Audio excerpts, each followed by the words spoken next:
Welcome to the Towing Life Podcast, where these two handsome fellas discuss the good, the bad, and the ugly as we see it. I am TowManG. And I am PlainGuy. And this is our life. Guys and girls, if you have any subjects or questions you would like covered on the show, you can let us know by emailing us at thetowinglife@gmail.com or by searching at the Towing Life Podcast on Facebook. There is an option to send us a message. Your input and or experiences are always welcome, guys. We want to hear from you. So, we are going to get started nice and easy. We are going to get into the good. I like the good. And what we have going on. I like the good. The good's. You like the good? Yeah, cheer me up a bit. Cheer you up a little bit. Well, WreckMaster in-person training is back in Canada. Due to the pandemic, obviously, a lot of that in-person training took a hit. WreckMaster was good enough to do virtual online courses, but as we know in our industry, you can only learn so much online and in a book. You really need to have that hands-on experience. And lucky for us, WreckMaster is coming to Saskatchewan Thursday, the 30th of September. You can find them on wreckmaster.com. All their courses are there. They are, of course, not a sponsor of the show. But again, Mr. Cruz, if you are watching, we're always welcome. You're always welcome. Their link will be in the description on the YouTube video as well. Absolutely. So we sit on two opposite sides of this. I have taken the WreckMaster course. I've taken the 2-3. It's been some years now. Yeah. You have not. Nope. I'm going to give you my personal opinion on what I kind of think about it. WreckMaster, it was probably one of the best ideas I ever had to do. Shouldn't say best idea. It wasn't my idea. It was Mr. Cruz's idea. I was just lucky enough to take his course. Yep. And, there's no such thing. The one thing we learn on the road, guys, is there's no such thing as too many tools in a toolbox. No such thing. How many situations have we ran into that, you could have used one more tool in that toolbox? You were missing a tool. We're all a couple tools short, let's be honest. But there's that time, a course like WreckMaster, honestly, I did the 2-3. The stuff that you think we all know how to crawl into a ditch and hook up a car. But do you know how much strain you're actually putting on that line? Do you know the calculation for your front axle weight? We know when we hit the brakes and the tires skid, you know that, I might be a little light on the front end. Or you're end. driving a gas 6-liter tow truck and you pop a wheelie every time you hit a bump when you're towing a pickup truck on the back. We've all done it. The first guy that says he's never overloaded a tow truck is full of shit. It goes back to the damage from last episode. Yeah. If you've never overloaded a tow truck, you're full of shit or you haven't been doing it long enough. Do I condone it? No, but let's be honest, it's happened. So the hands-on training they give you, the understanding they give you of resistance, rolling resistances, right? On hard surfaces, soft surfaces, damaged surfaces, meaning it's got no wheels and that sort. Honestly, I find is invaluable. We all know how to load or winch a car out, but do we really know what we're doing when it comes to the exact numbers? Right? You and I have had this discussion because I've taught you a lot of what, and other operators have of what they've learned through the WreckMaster course. But before that, did you know you'd hook on, you'd pull a truck out of the ditch? Did you actually ever take into consideration the numbers and the strains? So with me, never taking the course and learning from someone who has taken the course, I come from a background of doing a bit of high ab operating, like crane operating. So I had a general understanding of loads and load limits and stress and everything. Yeah. But that's the towing industry as a whole is a lot of get out there and get it done. Mm-hmm. You look at the fire department like this is what we can do, and anything past that we can't. Like that working load limit is their livelihood. In the towing industry, I don't see as much as that. But for the training side of things, I did that 3-letter roadside training. That's mandatory. Which is honestly, I'll say it, it's a goddamn knockoff is all it is. It is. It's not as in depth, but it's a knockoff.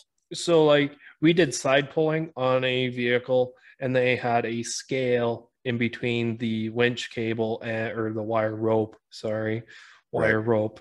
and the basket strap that we had on the front tire, and you can see how much weight's there. Yep. Am I going to know exactly what that is while I'm winching a car or truck out of the ditch? No, I'm not. I'm not going to hook up a scale.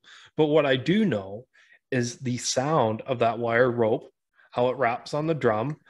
If I put my hip up against the tow truck, I can feel how much the truck is pulling side to side or front to back, because I've been doing it a while. I know what the truck feels like, and I know what sounds to listen for. I know if I'm getting a little bit of resistance, put a snatch block in, so I know I'm working safely. With a 4-ton snatch block on most of our winches, we will max that winch out before we break a line, as long as your line's in good shape, right? So, but you say that you don't know the exact numbers, and you can't, you can know those exact numbers. It may not be the exact number, but you can definitely know the maximums, right? When we talk rolling resistance, we talk, it's been a while since I took the course, and I feel like I've seen an updated version, but it was 5%. So when you're pulling that truck on flat ground, level, hard, flat ground, you're pulling 5%. Now, that doesn't mean that on a 10,000 pound truck, you are pulling 500 pounds. It means that you will never exceed that 500 pounds on flat, hard surface. yeah. Right. So taking that into account, if you know that it is a 15 degree grade with soft mud, with damaged axles, you can calculate what would be your maximum load and actually put chain, or double up depending on what you're running for line accordingly. So the saying that you know the sound your winch makes, I do too, right before it snaps. I know what noise my winch makes. Right knock on wood, I have never snapped a winch cable. Knock on wood, never done it. You want to know why? Because I always rather double up my line before. I think if I get into a spot where that's a little sketchy, I'm like, I'd rather be safe than sorry.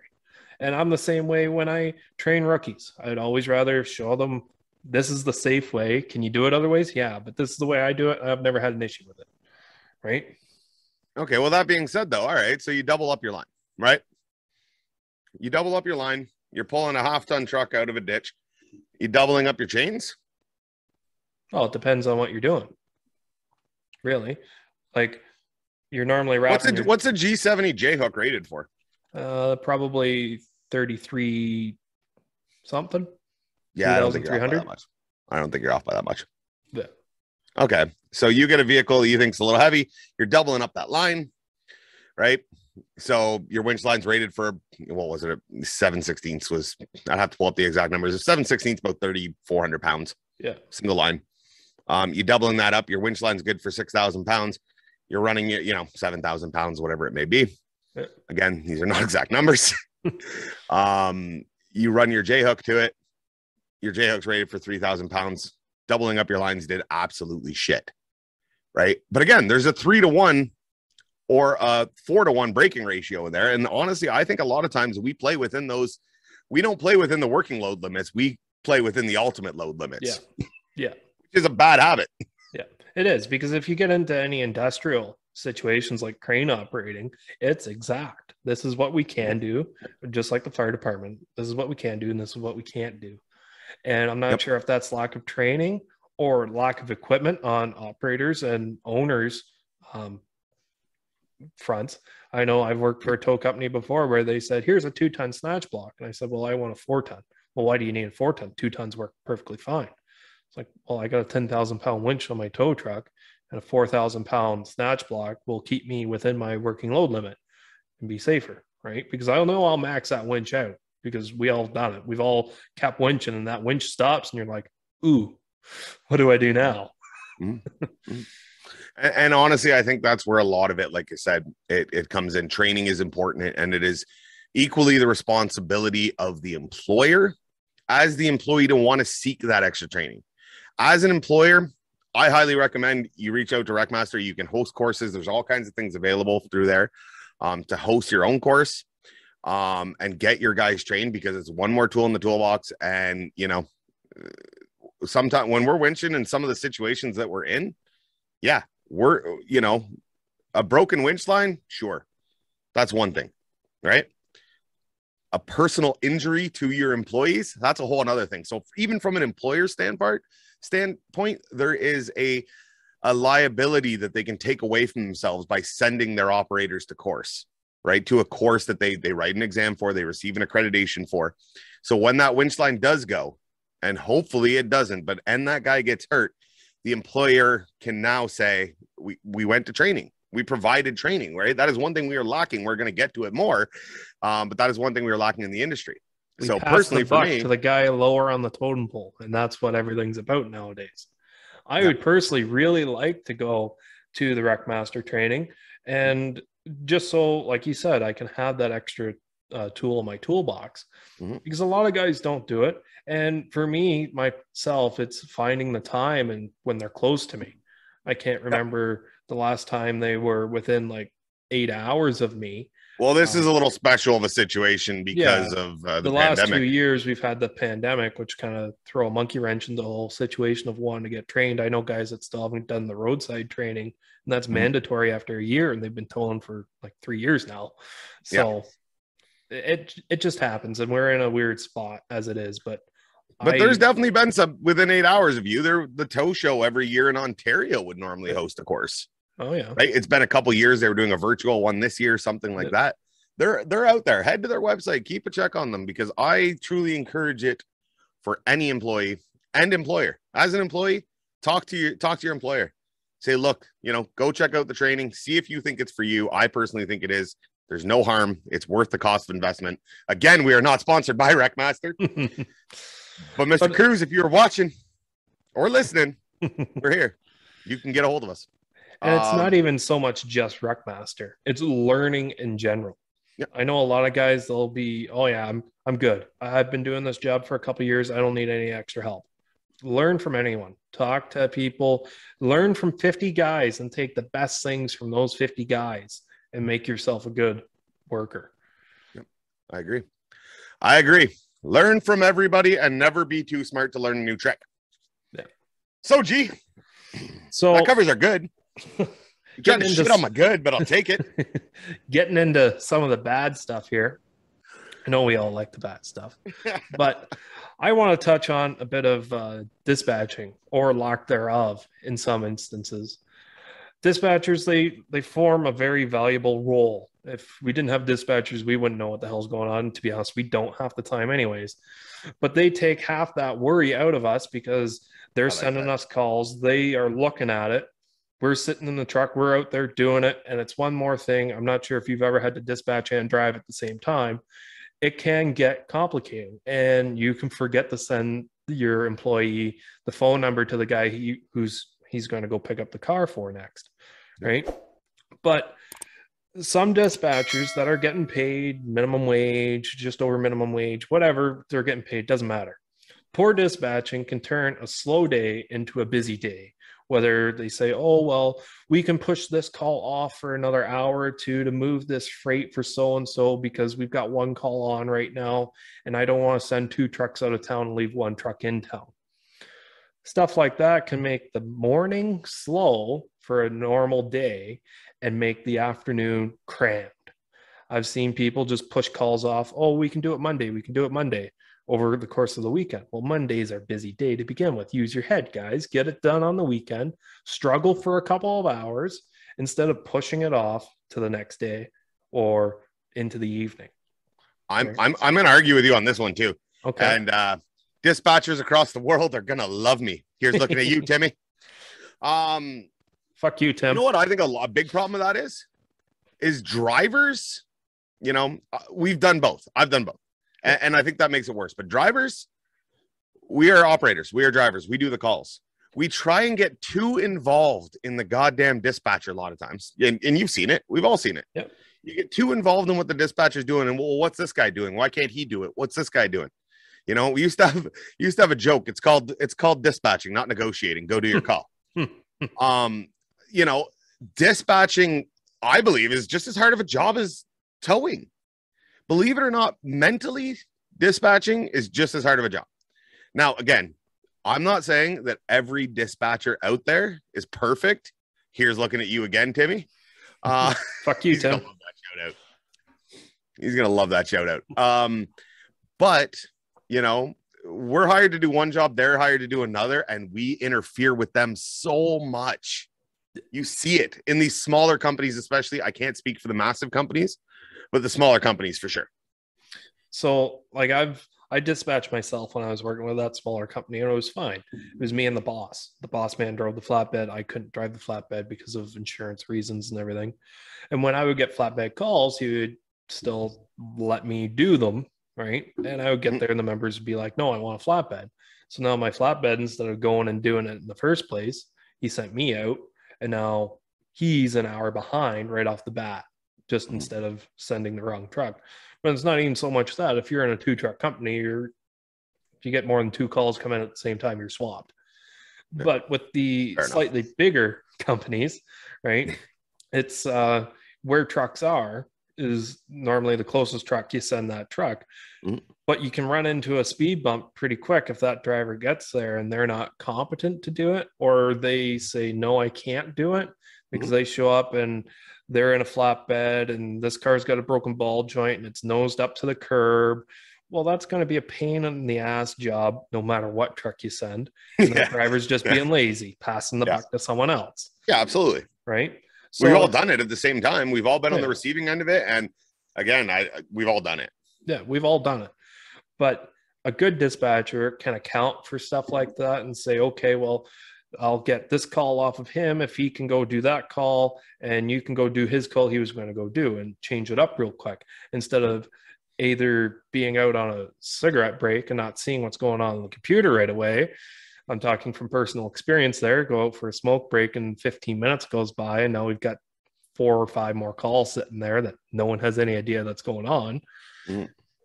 But stuff like that can really make a slow day into a busy day, or just poor dispatching. You send 3 trucks out of town for whatever reason. You only got 3 trucks and everyone's coming back into town at the same time. But now we've got 5 calls, 6 calls waiting, instead of sending 2 trucks out and waiting till at least one of them's on the way back before you send the other one. So stuff like that is can definitely bugger you up. Also, one thing I want to touch on, roadside companies giving weird ETAs. So I had an unlock in town. I was there within 10 minutes of the company receiving the call, but the roadside gave the member a 2-hour ETA. So by the time I get there, they've gone home, gone for lunch. They're like, oh, I can't get into my car for 2 hours, right? But they're giving us 2-hour ETAs because we're deemed GTA, and our call volumes are completely different than the other part of the region that they're classed as, right? So the time that... Right. So now you're stuck sitting around waiting for this guy, trying to call this guy. Ideally, we want the customer with the car when we pull up. Yeah, they wait for us. We don't wait for them. But then again, so that comes to, yes, obviously the roadside's dispatch system is flawed, but the company dispatch needs to see that as well and go, there's a 2-hour ETA on this one. I'm going to call this guy because my truck's on his way and he's 15 minutes out. Yeah. Right. And it's, again, easier said than done. I know you guys in the office that are handling and managing all these calls. It's one more task, and they sit there and go, oh, it's not my job. I have a dispatcher that will not call people. I've asked them, can you call and confirm and see if it's 2-wheel drive or 4-wheel drive? Nope. You do it. Okay. Thanks. Right. So now I'm doing more. Every company has a different policy on whose responsibility that is, because if we're going to sit here and complain that I want the customer ready and they gave a 2-hour ETA and it is going to upset you that much, then call them your goddamn self. Yeah. Yeah. I have 2 phones. I have a work phone just for that reason, for calling people, because I'd rather do it myself. Yeah. Right? So even though it is the bad, I want to know then what techniques or what do we need to do to bring on better dispatchers? Is it because again, you talked about minimum wage or whatever it is they're making, possibly less, possibly more. I hope they're not making less than minimum wage. Well, is that all it is? Is just pay? Is it improper training? Is it just, what is it? So you and I both know about Timmy. Fuck you, Tim. He did 911 dispatching training, right? So when he came and worked for us, he was really good with the pressure because that's what he knew. That's what he was trained and went to school for, right? Yeah. And he was on the ball all the time. That guy had to do so much paperwork. He did part of the billing. Like, that guy had a massive workload. And seeing other dispatchers that don't have that massive workload and can't do it as well as he does, it's got to come down to training. I'm not sure how much he made compared to what other dispatchers made, but it's feeling pride in their company and saying, I'm a part of this and I'm helping people, and knowing what to do and how to do it and when to do it, I think is the big thing for that. And it's also the personality type. I've seen some dispatchers that are just there for a paycheck because it's another office job to them, but it's not. You got to be able to deal with people who are broken down on the side of the road and calm them down and get information of where we got to go and what kind of vehicle it is and what's wrong with it, and make sure that they're okay. Make sure that instead of calling a tow truck first, they're calling the police first, because I've seen that happen before. Well, that being said, it goes back to our original point about the good. Did you know? Mr. Cruz, you better sponsor me for this goddamn read. Did you know that WreckMaster also offers dispatching 101 courses? There is legitimately a dispatcher course. Level 1, isn't it? I believe it. Yeah, it's referred to as level 1. I just looked it up quick. It's dispatching 101. But WreckMaster actually offers and maybe you're right. I think you might be right. It comes down to training. Training and finding, again, good employees that give a fuck. Right. I honestly think a big problem on a lot of these employees, whether they be dispatchers, whether they be operators, a lot of the troubled employees honestly just don't give a fuck. They don't care. It's just a job, 9 to 5. It's just a job. I'm here to get my paycheck. Right. And in all fairness, at times, I'm the first guy to sit here and go, towing is definitely a lifestyle. But as a good friend of mine pointed out, how are we any different than a trucking company? How are we any different than a tire service company? Why are we so special? So that is something we are going to get into on another episode, because, we can't cover all the points every episode, but it's something to definitely consider. But a lot of it, like I said, comes down to drivers not giving a fuck. And I think not giving a fuck. And dispatchers not giving a fuck. And everyone needs to give a fuck. Okay. Somebody's got to give a fuck. Got no fucks left to give. That brings us to the ugly, right? And I'll let you take that, right? What is the ugly? Well, kind of piggybacking on what we are just saying, it's not taking pride in your work, not giving a fuck, if you will, right? I see a lot of drivers out on the highway doing highway work, wearing no PPE, right? You can also see guys beating the hell out of each other, which I'm not sure if that's taking no pride or too much pride in their work, but might be a little bit of column A, a little bit of column B. Yeah, maybe. But I'll give you an example. There is a guy who got his car impounded. It was a mess. It was a wreck. And he paid the bill, and he tried to hire a scrap company to come pick it up and tow it away. And well, we both told the scrap company to come with a flatbed or bring something with dollies, because it's got rear flat tires and the front end's all wonky. And this guy shows up in a Dodge Ram 1500 with a Hemi, single rear wheel with a sling in the back. Now, weight wise, I don't know, but he gets out and he's like, "Oh, it's got a rear flat." And I was like, "Well, we've told your owner that." I'm not sure if it was the lack of communication, but I'll give it to this guy. He was able to get it pulled out within about 20 minutes of my shop, because I told him he had to get it outside of the shop. And he only knocked it off the block of wood a couple of times trying to back up to it and get the sling underneath of it. And he took the front tire off that was still able to hold air, and he put it on the back so he could tow it down the road safely. So he worked for this car. He worked for it. And I don't know how much money he made off of that, but he definitely didn't make enough for the amount of effort he had to put into it. Story of our lives. He knew what he had to do, but the equipment that the owner or the dispatcher, whoever sent, wasn't quite right. So that automatically makes me feel like this guy doesn't know what he's doing. Right. Because I see this guy, I don't see the person who Buddy was talking on the phone with. I just think, oh, well, this is the call you were given. You showed up to it. You should know to come equipped to do it. But when you judge someone that way, you're only seeing the single side of it. It's like me showing up and a roadside company told me it was a 2019 pickup. And I get there and it's like a 76 pickup and the guy wants a bed and I show up in a wrecker. It's because I've had misinformation. Oh, misinformation, man. How many times do you get calls from roadsides that say other required tow. Yeah. No reason given. Yeah. It's like I'm on my way out to it, and yes, we're gonna get this call done and we're gonna get it sorted out. But how do we not have, it stalled while it was going down the road? I don't need them to diagnose it. They're customers, not mechanics. Yeah. But give me the goddamn, at least, it stalled while they were going down the road. There's something with the brakes. There's something with this. Just give me a general idea of what I'm dealing with here. I had another required tow the other morning. I was staying at the shop, so I could actually do an on-call night. 6 o'clock in the morning. It was in a subdivision for a neon going down the street. Other required tow. And I was like, well, it's on my way to go get coffee in the morning. I might as well check it out. Yeah. Might as well check it out. Broken ball joint on the front. Tires like completely right out. And I was like, this isn't what I really wanted to deal with before coffee, but here I am. I'm here now. Might as well try to get the ball joint put back in a strap and pick it up and tow it down the road. Yeah. But the customer was rude to me. Like I get it. It was early in the morning, but like, man, I'm here. I had a 45-minute ETA. I could have went through the drive-through. I could have got a breakfast Sammy.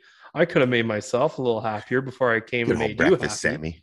Yeah, a little Sammy. Get some food in the old tub here.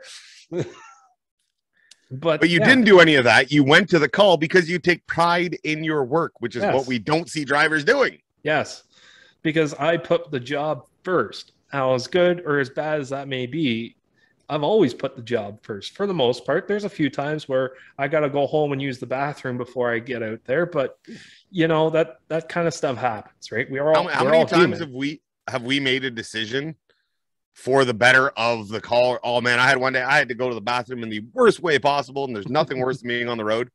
And my dispatcher, I have this lockout. Oh, well, there's 45 minutes. You can go home. And I'm like, I'm driving right by it. I don't want to make the guy wait 25 minutes for me to go and come back or whatever it may be, because I'm 10 minutes from home. Yep. I'll just do it on the way. Yep. We you know what I mean? How many times have we made that personal, even if it's small? Yep. It's a personal sacrifice for our customers. It's I get made fun of at my work because when we're slow, made fun of everywhere. Yeah, I know. I'm always the butt of every joke. But I'm the type of guy that if we're slow, I'll say, okay, guys, what do you want for lunch? And I'll go pick up lunch and they'll bring it back to the shop and sit down and have a meal. Right? You're the lunch guy? I'm the lunch guy. Oh, I need to work with you again. When the hell did that happen? Because I don't remember you ever picking up lunch. Yeah. Anyways, so I go and get lunch all the time. Well, some guy, my manager came up to me. He's like, do you stop regardless of how busy it is to get lunch? I was like, no, I'll go all day without eating if I have to. Do I enjoy it? No. Do I start getting cranky around 3 p.m. if I haven't eaten anything all day? Yes. If we're not super slammed, will I grab something on a drive-through and eat it while I'm driving? Of course. We all eat while we drive. I love going through drive-throughs with cars in the back. People give you funny looks. Yeah. I sometimes say to the guy at the window, like, you didn't get the order of the guy behind me. And they're like, I always tell them that asshole's been tailgating me all the way through the drive-through. But that's all it comes down to is people not giving a fuck. It's a job. Like you said, it's a lifestyle. Towing's a lifestyle. It may not be a career.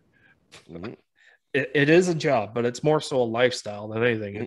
It's a special breed that gets into towing, but you got to be kind of crazy and fucked up in the head to stay in it. Yep. Right. No, it's true. It's a certain type of personality that gets into it. Yeah. And a lot of guys nowadays don't have that personality. No, I know a lot of guys growing up now in their 1920s, they probably would never even think about towing, or even if they do, once they get into it, it's not for them, right? Hopefully they figure that out like a month in or during their training would be even better. Not a year. I wish they'd figure it out before they even signed up for the training, but Yeah, well, you got to figure out what it's like, right? Yeah. But yeah, it's not too many people are taking pride in their work. Like, no, and you don't understand how much it goes such a long way for the customer. Remember, the customer, every time that they call you, nobody wakes up in the morning, pours a pot of coffee, right? Sits there and goes, today be a good day for calling a fucking tow truck. That's what I feel like dealing with today. It's Monday. I was going to be late for work. Sounds like a good idea. Good day to get a flat tire. Yeah, exactly. Just taking that little bit of pride, guys. That little bit of pride, showing up a little. I know it can be tough. You've been out all night. The last thing you want to do is shave before you go to a. But little things like taking pride, wearing PPE, wearing clean PPE would be ideal. But even the fact of you getting the PPE on, keeping your truck clean. We get it. The inside gets dirty. We are both operators. I'm not going to sit here and preach to you and say the inside or outside of my truck has never been dirty that, is to a level of unpresentable. It happens. Yeah. But when you find the little bit of time, and that's the problem, a lot of guys can't find the time and it just gets neglected over and over again until it becomes, unacceptable. Find that time. That little extra bit that you do will go such a long way with your customers. You'll get more tips. You'll get better reviews. Your scores will go up. Your Google rating will go up. Everything will go up. Just give a fuck. Yeah. Give a fuck where it matters and stop giving a fuck where it doesn't. So I got another thing of someone else not giving a fuck. And this is coming from, okay, you're screwing yourself over to you're putting other people in danger. I lost my tire on the 407 quite a few years back on my pickup truck. I waited there for 2.5 hours for a flatbed through a roadside company, which it is what it is. I'd like to point out that he was a tow truck operator at the time that he lost his tire. Yes, I was. I take full responsibility for it. Anyways, I'm sorry. That's another story for another time. But so the guy who showed up, working on the highway, wasn't wearing any high vis. He was an older gentleman.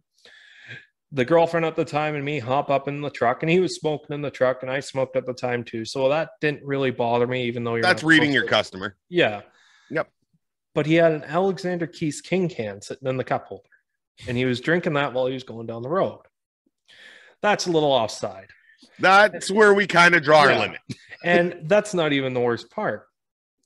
Thankfully, the guy was smoking, so he had the window open to kind of try to keep him awake. But even with that, he fell asleep behind the wheel twice. I saw his head go down and come back up, and the guy fell asleep behind the wheel twice and hit the rumble strip and woke him up. Well, while the girlfriend's sitting in the center seat, or the girlfriend at the time, she's freaking out, grabbing onto my leg.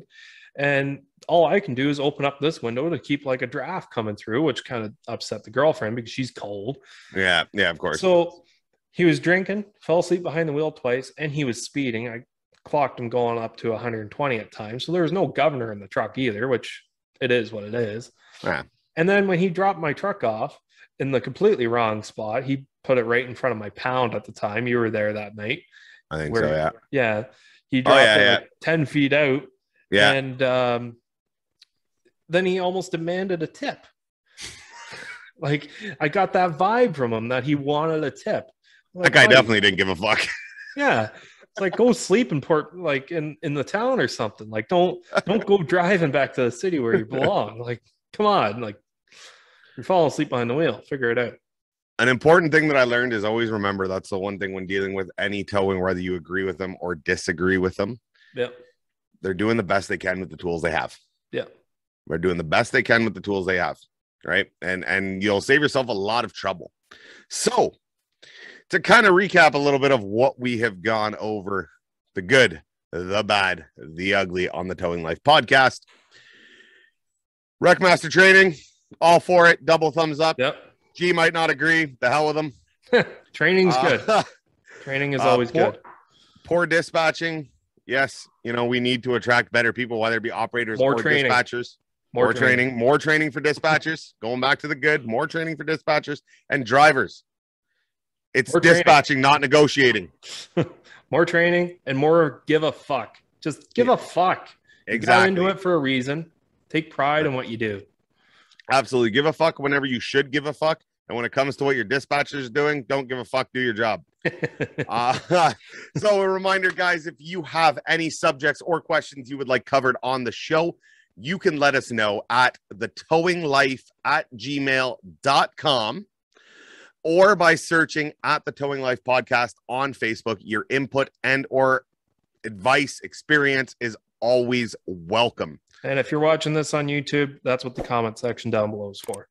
Absolutely. If you are listening to this on Spotify or any place that you get your podcasts, reach out to us at those emails. Give us your show topics. We are all for it. We will discuss it. We will debate it. We will do all of the above. I am PlainGuy, I'm TowManG. Oh, God, I love it. And this has been the Towing Life podcast. Can't wait to see you guys on the next one. Take care. Thanks for watching.